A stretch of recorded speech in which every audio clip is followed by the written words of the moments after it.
Well, I'm here to explain a bit of an article, the meat of that article I wrote in 2003. That article was called "There's No Such Thing as Nothingness," meaning that there literally is no such thing as nothingness. I wrote that article for the Center for Human Evolution in 2003, and it went out in a wide circulation, and I got a lot of controversial critique for that particular article. I'm not exactly sure what provoked that critique, but it was suggested to me that I explain it in person, especially for this particular series I'm doing with the Center for Human Evolution. And it goes like this, because if you're out there looking for an answer, is there life after death, or what the universe consists of, I'm not here to answer those questions. Those are kind of theological questions that you might want to have answered by somebody else.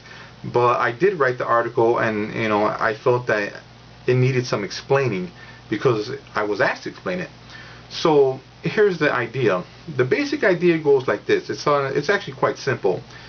We exist. I'm here, and you exist. Okay. There's an old adage, I think, therefore I am. And that's actually quite true. We do exist. Okay. So where do we come from? That touches base on these three fundamental questions. Where did I come from? Who am I? Where am I going? It doesn't matter what race you are, or what gender, or where you come from, or whatever you believe. Those three questions are always circulating in our minds at some point in time. And I can assure you that those three questions were knocking about the brains of your ancestors and your ancestors' ancestors. Ever since we walked out of a cave and we became sentient creatures, we were confronted with those three basic questions. And no matter how much we evolved, we're still kind of fumbling around. As much as we evolved in civilization, we're still fumbling around with these basic questions. And I find that a little bit disheartening. So I went about and I wrote the article. So here's the idea of the article. The article goes like this. There is no such thing as nothingness. That means that what I'm saying is you can't get something from nothing. It's just like the old song. You cannot get something from nothing, no matter what system you use. There is no form of mathematics that you can use where you get something from nothing. You can't get something from zero. There's no form of communicable linguistics or theology where you can get something from nothing. This is how it's been throughout history. And that's a fact. It's not an opinion, it's actual fact. But nevertheless, we're still slaves to a very bizarre idea. That idea is that there has to be a beginning and there has to be an ending.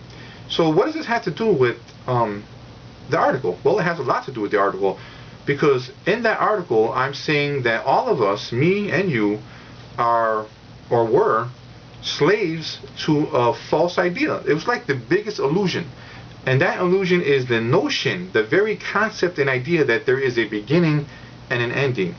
You can't blame us for thinking there's a beginning and an ending. The reason for this is because when you see things, you could take a piece of ice, put that piece of ice on a sidewalk on a hot summer day, and you're going to see it change states. You're going to see it melt, it'll turn to water, and then eventually it'll evaporate, turn to mist, and there it goes. So to the untrained eye, if you ask a child what happened, it would appear indeed that the ice turned into nothingness. But that's not the reality. The reality of it is it just changed states.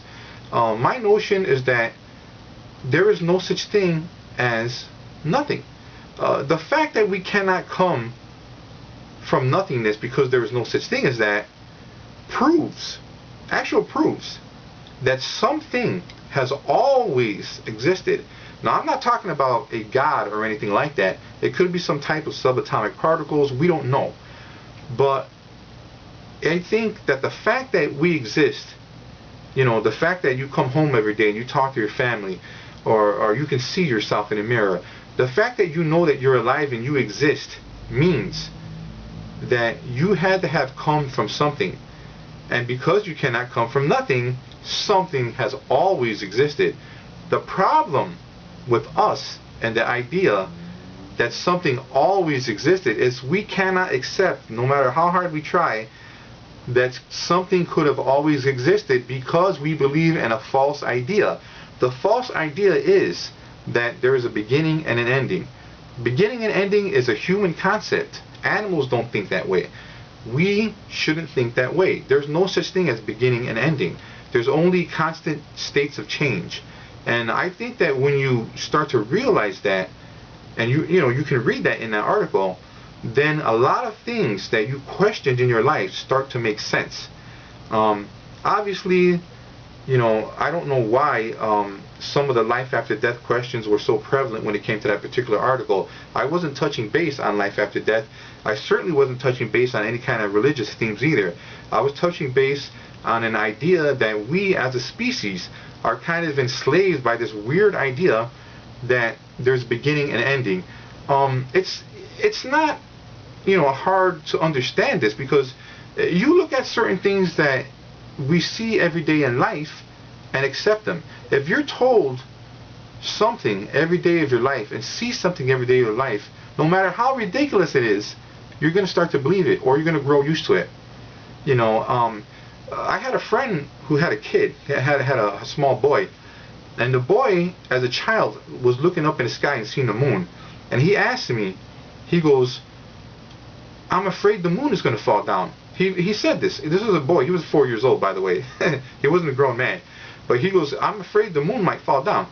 The reason why we don't think like that child, the reason why we say, "Hey, the moon is not going to fall down," isn't necessarily because we understand the prospects of gravity and the properties of it, because you don't. You could go stop an old lady on the street and ask her, "Oh, why does the moon not crash into the earth?" She's not really going to know.